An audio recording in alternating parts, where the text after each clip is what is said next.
Hello friends, welcome to Ricky fashion world. आज मैं आपको इसी फैब्रिक से कुर्ती बनाकर दिखाऊंगी जो एम्ब्रॉयडरी वाली ये मेरी फैब्रिक है।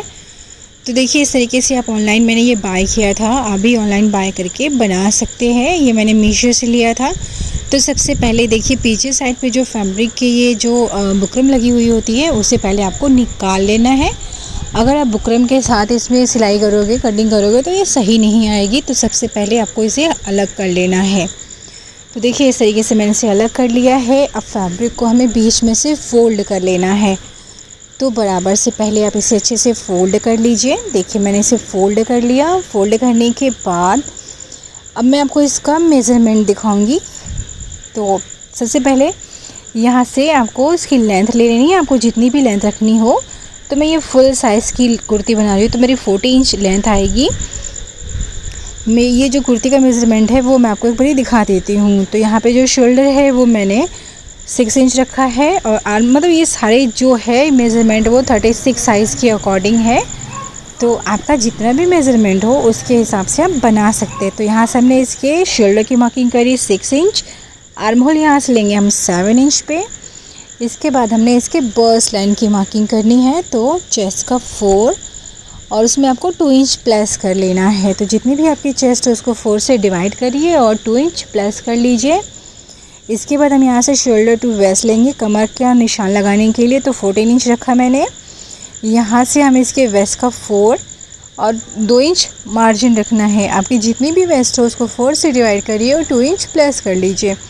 अब इसके बाद शोल्डर टू हिप लेंगे, जहाँ पे हमें चाक ओपन करना होता है वो मैंने 19 इंच पे रखा है। आपका जो भी मेज़रमेंट हो उसके हिसाब से आप रख सकते हैं। अब यहाँ से हमें हिप का 4 लिया और 2 इंच इसमें हमें प्लस कर लेना है। अब देखिए, निशान जो थे उन्हें हमें मिला लेंगे कुछ इस तरीके से। ये देखिए, यहाँ पे स्ट्रेट हमें 2 इंच रखना है। जब हम फिटिंग का निशान लगाते हैं उसके लिए ये हमें 2 इंच स्ट्रेट रखना होता है। फिर उसके बाद हमें ये तिरछी लाइन मिला देनी होती है। तो देखिए, कुछ इस तरीके से मैंने इसे मार्क कर लिया है। आर्म होल के लिए हम यहाँ पे 1 इंच पे रखेंगे और इसकी गहराई का शेप देंगे। ये मेरा फ्रंट पार्ट है, बैक पार्ट की मैं अलग से मार्किंग करूँगी। तो देखिए, यहाँ से हो गया है। अब इसके जो फुल लेंथ थी वो मैंने 40 इंच रखी हुई है। अब यहाँ से जो बॉटम है, जो आप बॉटम जितना भी रखना चाहें तो बॉटम का हाफ़ रखिए। तो ये मैंने यहाँ से इसका जो बॉटम रखा है वो 10 इंच पे रखा है मुझे, क्योंकि मुझे इसका जो राउंड चाहिए था वो मुझे 20 इंच चाहिए। तो हाफ़ लेंगे हम इसका 10 इंच। तो देखिए, इस तरीके से ये मैंने मार्क कर लिया है। इस निशान को हम मिला देंगे। इसको मिलाने के बाद अब हमने इसकी नॉर्मल कटिंग करनी है। बस इतना सा ही इसमें था, बाकी इसके अंदर कुछ भी नहीं है। इसकी जो नेक की विड्थ रखेंगे, क्योंकि मैं ये बोट नेक स्टाइल की बनाऊंगी, तो 4 इंच रखा है मैंने नेक की विड्थ। नेक की लेंथ रखूँगी मैं 7 इंच। आप इससे कम भी रख सकते हैं और कम रखेंगे तभी भी अच्छी लगेगी, कोई दिक्कत नहीं है। तो मैंने 7 इंच रखा हुआ है। इसमें देखिए, हमने शेप दे दिया बोट नेक का। देखिए, इस तरीके से हमने शेप दे दिया और यहाँ पे हम हाफ इंच डाउन करेंगे नेक टू शोल्डर पे। अब हमें इसकी जो है कटिंग कर लेनी है। तो ये मेरा फ्रंट पार्ट था। मैं इसकी नेक की कटिंग बाद में करूँगी। पहले जितने भी आउटर मार्क हैं पहले हमें उसकी कटिंग कर लेनी है। तो मार्जिन हमें नहीं रखना है, क्योंकि मैंने इसमें ऑलरेडी मार्जिन लेके रखा है। तो आपको इसमें कुछ नहीं करना, बस जो निशान है निशान के ऊपर ही आपको इसकी कटिंग कर लेनी है। देखिए, यहाँ से भी हमने इसकी यहाँ से रख के आर्म होल के साइड की भी कटिंग कर ली और यहाँ पे स्ट्रेट रखा 2 इंच और उसके बाद हमने इसकी शेप की कटिंग कर ली है। तो देखिए, इस तरीके से फ्रंट पार्ट की मैंने कटिंग कर ली। सेम ऐसे ही बैक पार्ट को हमने इस तरीके से बिछा के रखना है और फ्रंट पार्ट को इसके ऊपर रखेंगे और जैसे है वैसे ही आपको रख के इसे कट कर लेना है। तो फ्रंट पार्ट में हमने निशान लगा रखा था, तो हाथ से आप टैप करोगे तो दूसरे साइड पे भी आपको सेम यही निशान मिल जाएगा। अब देखिए, यहाँ से हमने इसकी कटिंग कर लेनी है। बस इसके आर्म होल के साइड पे हमें शेप देना है। तो देखिए, हाफ इंच बाहर साइड को ही हम निशान लगाएंगे। देखिए, कुछ इस तरीके से रखा और हमें इसमें इस तरीके से शेप दे देना है। फिर इसकी हम कटिंग कर लेंगे। देखिए, कुछ इस तरीके से मैंने इसकी कटिंग कर ली है। अब हमें इसके नेक को ड्रॉ करना है। तो देखिए, नेक विड्थ रखेंगे हम 4 इंच। ये मैं फोल्डेड साइड से मार्क कर रही हूँ और जो नेक की लेंथ रखूँगी वो मैं 7 इंच रख रही हूँ। आप अपने हिसाब से कम ज़्यादा रख सकते हैं। तो देखिए इस तरीके से हमने 4x4 का रखा इस तरीके से और निशान लगा लिया और लेंथ थी 7 इंच की। ये देखिए मैंने शेप लगा दिया। अब हम इसमें शेप देना है तो कुछ इस तरीके से हम शेप दे देंगे, बोर्ड जैसे होती है उसी तरीके से हम इसमें शेप दे देंगे। शेप देने के बाद देखिए आप 1.5 इंच या 2 इंच इसमें मार्जिन रख सकते हैं।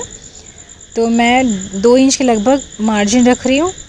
देखिए इस तरीके से हमने मार्जिन रख लिया। अब सेम यही निशान हमें दूसरे साइड लेने के लिए पहले आप इसको इस तरीके से एक्स्ट्रा जो फैब्रिक है मतलब पेस्टिंग है उसे कट कर लीजिए। इसको पेस्टिंग को आप दूसरे साइड मोड़ लीजिए और निशान नज़र आएगा उसके ऊपर ही आपको ड्रॉ कर लेना है।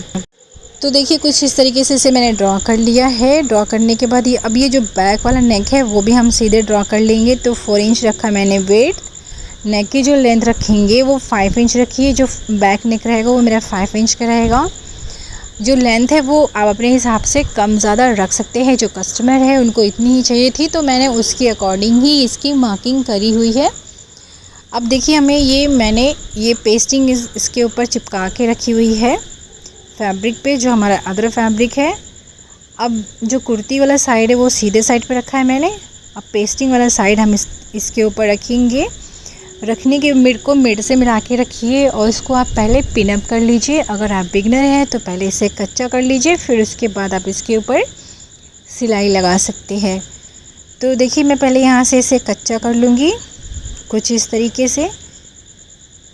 ये देखिए मैंने इसे पिन अप कर लिया और जो निशान है उसके ऊपर ही हम इसमें सिलाई लगा लेंगे।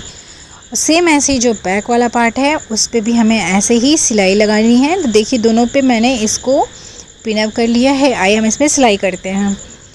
तो देखिए जो निशान लगाया है उसके ऊपर ही मैं सिलाई लगाऊंगी। ये देखिए कुछ इस तरीके से हम फैब्रिक को घुमाते जाएंगे और इसके ऊपर सिलाई लग जाएगी।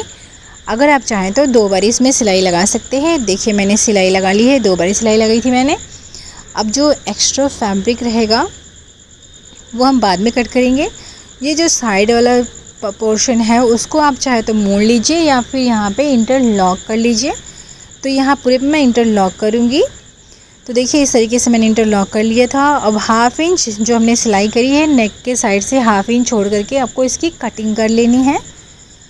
देखिए इस तरीके से रख के मैंने इसकी नेक की कटिंग कर ली है। ये देखिए यहाँ पे मैंने इसे कट करके अलग कर लिया। अब हमें इसमें छोटे छोटे कट लगाने हैं ताकि जब इसे सीधे साइड को टर्न करें तो इसमें फिनिशिंग आ जाए और ये देखने में भी बहुत ही अच्छा लगेगा। तो देखिए इस तरीके से इसमें मैंने छोटे छोटे कट लगा लिए हैं। अब अंदर साइड को इस फैब्रिक को हम मोड़ेंगे। इसमें मैंने पाइपिंग के लिए जो फैब्रिक है मिलता जुलता फैब्रिक जो था इसका, उसी से ही मैंने इसको पाइपिंग का लुक दिया हुआ है। अगर आप चाहें तो इस तरीके से रख सकते हैं या फिर पूरा ही फैब्रिक अंदर साइड को मोड़ करके इसके ऊपर आयरन कर लीजिए। फिर उसके बाद आपको इसमें हेमिंग कर लेनी है, बाकी इसमें आपको कुछ भी नहीं करना। तो दोनों फैब्रिक पे मैंने इसी तरीके से मोड़ लिया है अंदर साइड को। फिर इसके ऊपर हमने आयरन कर लेना है। तो मैं ये पूरा करने के बाद दिखाती हूँ। देखिए इस तरीके से ये बैक पार्ट है। फ्रंट पार्ट पे भी आप देख सकते हैं ये लाइनिंग का भी लुक इसमें पाइपिंग का भी लुक आ रहा है। अब हमने इसके शोल्डर को ज्वाइन करना है। तो जो बैक वाला शोल्डर रहेगा ये जो है उसको हमें फ्रंट वाले के ऊपर रख के कवर करना है और इसको देखिए यहाँ पे पिन अप कर लिया। सेम ऐसे ही फ्रंट वाले के ऊपर बैक वाले पार्ट को इस तरीके से रखा। लाइनिंग को इसके ऊपर रखेंगे, बुकरम को इसके ऊपर रखेंगे जो पेस्टिंग वाला साइड था और इसको पिन अप कर लेना है। पिन अप करने के बाद इस पे आपको नॉर्मल सिलाई लगा लेनी है। तो मैं सिलाई लगा करके आपको इससे दिखा देती हूँ और इसकी साइड की फिटिंग भी हमें कर लेनी है। तो मैंने वीडियो ज़्यादा लेंदी हो जाएगी तो मैंने इसलिए इसमें आपको नॉर्मल जैसे हमने निशान लगाया था स्टार्टिंग में, बस उसी निशान को आपको फैब्रिक को बीच में से मोड़ के रखना है और हाथ से टैप करेंगे तो दूसरे साइड पे भी आपको सेम यही निशान मिल जाएगा और आप इसके ऊपर 1/2 इंच छोड़ने के बाद सिलाई कर सकते हैं। तो इससे फिनिशिंग जो आपका शेप है वो बहुत अच्छा सा आएगा। तो देखिए इस तरीके से रख लिया है। मैं इसे पूरा कंप्लीट करने के बाद दिखाती हूँ। देखिए शोल्डर मैंने ज्वाइन कर लिए है। ज्वाइन होने के बाद देख सकते हैं आप कितना ब्यूटीफुल सा लुक आ रहा है। इसमें फिनिशिंग बहुत अच्छी आती है। तो आप भी इसी तरीके से शोल्डर ज्वाइन करें। अब हमने इसके जो चाक वाला साइड है वो फिनिश करना है। तो उसको फिनिश करने से पहले आपको इसके ऊपर आयरन करना है जिससे ये जो चाक है वो अच्छे से बैठ जाए और इसमें प्रॉब्लम नहीं होगी। तो मैं आपको ये पूरा कंप्लीट करने के बाद दिखा देती हूँ।